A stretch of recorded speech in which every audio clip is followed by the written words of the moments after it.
Overall, Star Wars Battlefront 2 is a fun game to play and I really enjoy it a lot, but it's far from perfect. Today we're going to go over 5 things that are great and 5 things that are pretty bad in Star Wars Battlefront 2.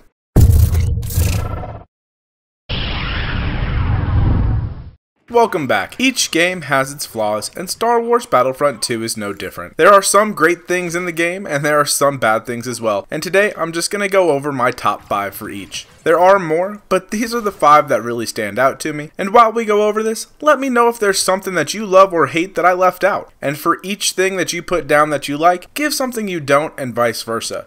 It's far easier to complain than it is to compliment, and since the internet is a world of absolutes, either something is amazing or it's the end of the world, let's try to bring some balance. If you enjoy this video, make sure to hit that like button to let me know, and then subscribe and hit the notification button so you don't miss when new videos come out. We also stream on Tuesdays and Thursdays at 8 p.m. Central. Last week we have large groups both days, so if you're looking for people to play with on the PlayStation 4, here's your chance. Just let me know when you're in the game and I can send you an invite. Also, check out StarWarsGaming.net. They're a great resource for the Star Wars Battlefront 2 community, and recently they had an interview with Ben Walkie, I'm not sure how he pronounces it, and I'm sorry in advance, the new community manager there. There will be a link in the description down below, and I definitely recommend checking them out. We're going to start with what I find great about Star Wars Battlefront 2, because I like to keep it positive, so we'll start on a positive note. The first thing that I really love is that you're able to play in all 3 eras. The 2015 version didn't have that, and I hardly played that one at all. While it wasn't the only reason I didn't like that game, it didn't help either. I know the original Battlefront 2, like in 2005, had all 3 eras as well, but I didn't play that game either since I was big in Rainbow Six Raven Shield at that point. And the 3 eras give us a chance for the fans of every movie to come together. While some of the movies are better than others, and I firmly believe that the prequels are the worst in the Star Wars universe, the only good thing to come out of that era was the Clone Wars TV show, which is really good and on Netflix, by the way. I do enjoy playing as the clones and the droids.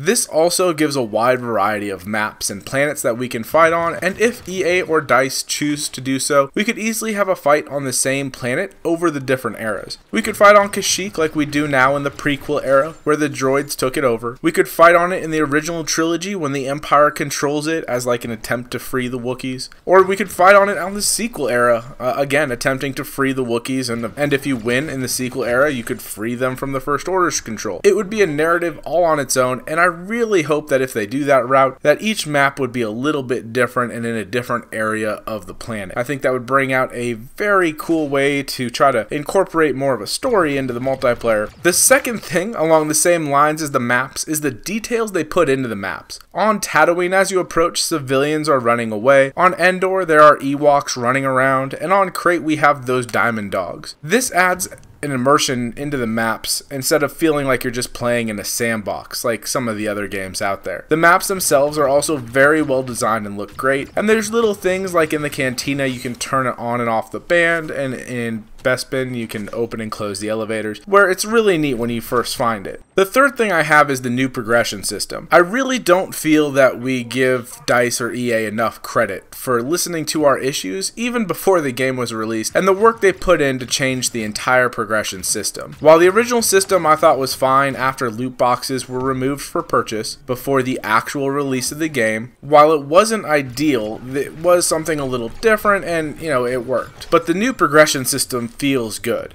When you level, the animation comes up and it's great, and when you complete milestones, you're notified right away. It's like playing a slot machine.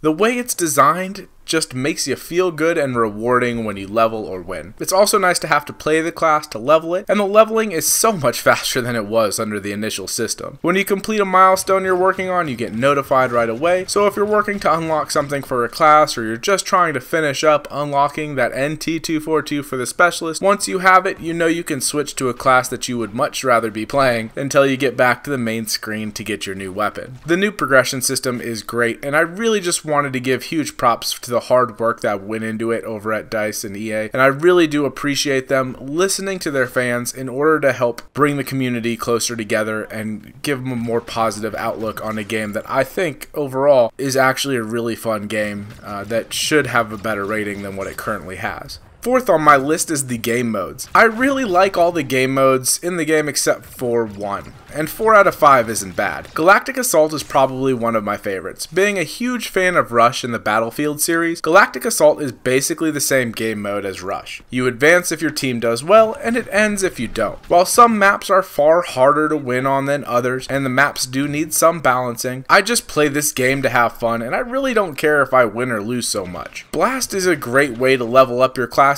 and to get a game quick if you just have 10 minutes or so to play. So you can get in, it's team deathmatch, the action is fun, the action is fast paced. As soon as you spawn in, you're pretty much right in the fight. And it's a great way if you're just wanting to get a little game in before you have to go somewhere to spend 10 minutes before you have to leave. Strike is great if you want to play the objective, but you don't really want to worry about heroes or air support running around. The matches are rather quick here as well, and while I would like to see it flip sides between rounds, so you'll start on defense, and then on the second round you'd switch to attack, and then if it goes to a third round, then you switch back to defense. It's a lot of fun to play if you're looking for some teamwork based objective game modes that you can play with just your friends. Starfighter is like a completely different game altogether. Although I'm not great at Starfighter and it just basically becomes a crash test dummy course, it's really a lot of fun to play, and I've always wanted to be an X-Wing pilot, so I finally get to live out that kind of fantasy from the comfort of my own home. Heroes vs. Villains is the one that I really don't enjoy, but that's fine. If you like it, we can disagree on things, that's perfectly fine.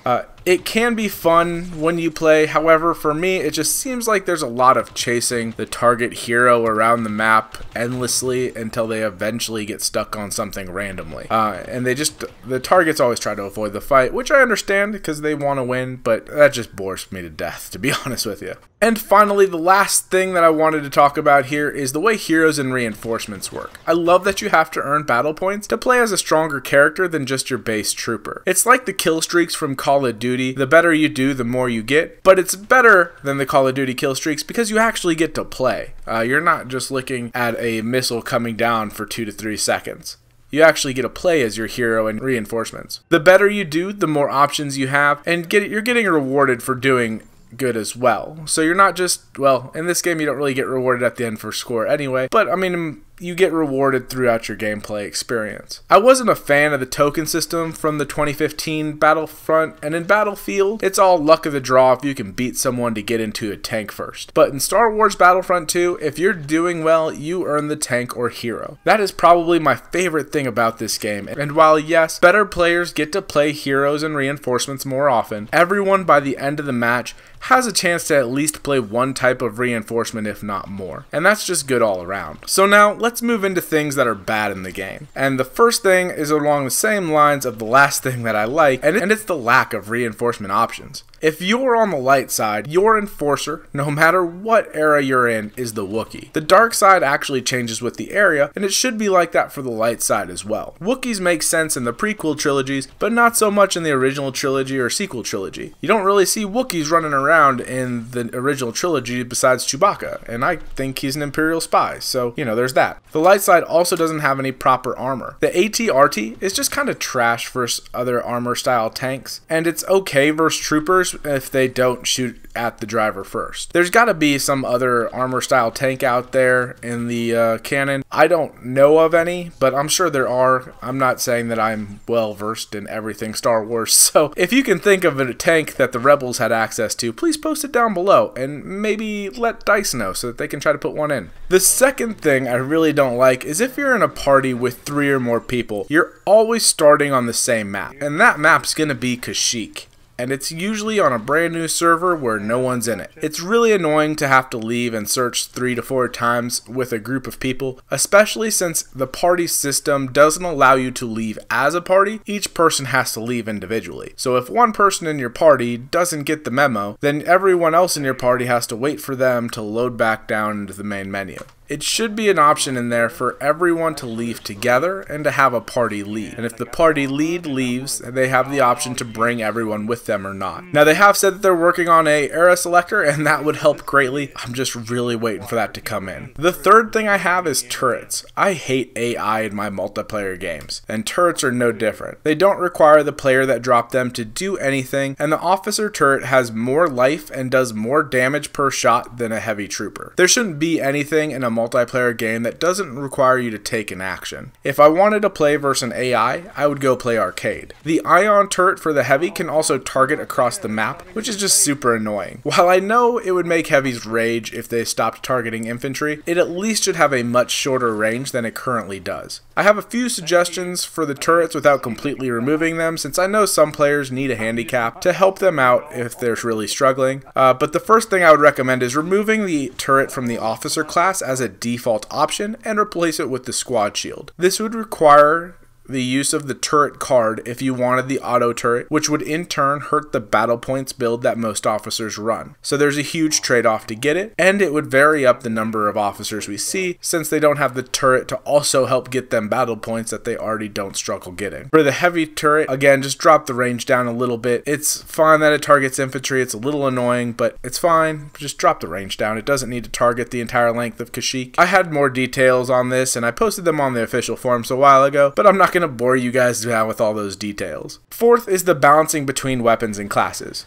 When it comes down to it, the officer is stronger than any other class, and the specialist is weaker than any other class. And it really comes down to one weapon for the officers, and that's the blurg. Now I know half of you are saying that it's been nerfed twice, it's fine. However, just hear me out because I actually have numbers to show what I'm talking about instead of just a blind rant. Let me start by saying that it's really hard to balance burst weapons in a game. You need the damage per round to be equivalent to every other weapon out there, so that if one round from a burst hits, it does decent damage. You don't want it to feel like it's shooting marshmallows. However, you also want the burst weapon to not be overly strong, so it's really hard to find that balance there. So going back to the blurg with improved burst, it's the only weapon that can one shot, or better stated, pull of the trigger, kill every class except for the heavy at close range with headshots, besides the NT242. The blurg has been nerfed really just once to the damage, bringing it down to 35 damage per round instead of 37. One burst at close range with all body shots with the improved burst modification deals 140 damage if all rounds hit the body. If one of those rounds hits the head, the blurg will do 171.5 damage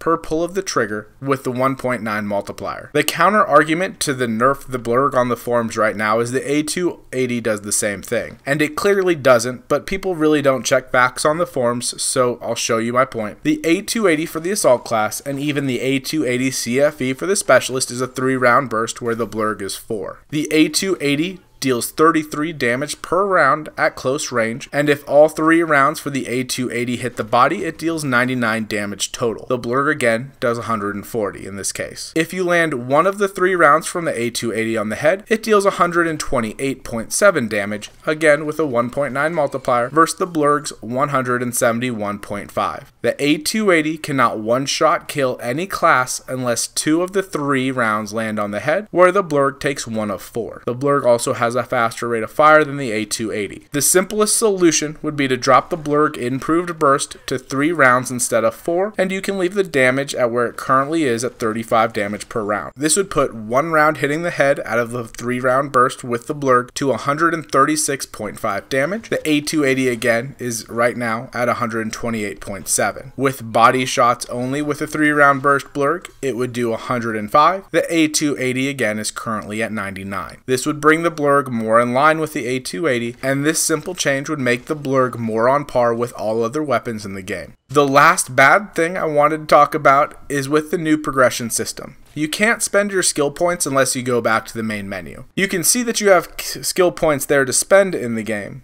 but you can't use them. You also can't use the weapon that you just unlocked until you go back to the main menu as well. I don't understand why we would have to leave the game in order to use skill points or to use the weapon that we just unlocked, or even adding in an option to do so in between rounds would be great. But right now, having to leave a game to use your skill points, most of the time I just don't do it unless my play session's over. Well, that's all I have, and in the comments let me know what you love and what you hate about Star Wars Battlefront 2. Thank you for your time, and I'll see you in game. Oh man,